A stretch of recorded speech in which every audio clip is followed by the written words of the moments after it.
Нова шанса за стечајците за паричен надоместок пријавувањето почнува во понеделник.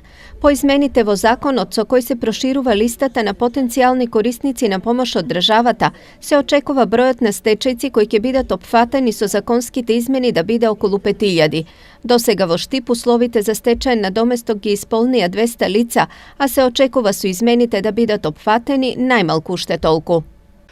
Повикувам сите стечени работници кои што поднесеа барање, што аплицира прв пат, што не добија решение, понеделник да одат во Агенција за вработување во Штип и да се да поднесат поново барање само со лична карта.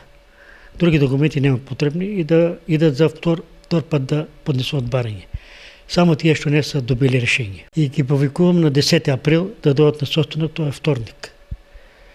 Ќе имаме редовен состанок, на 10 април.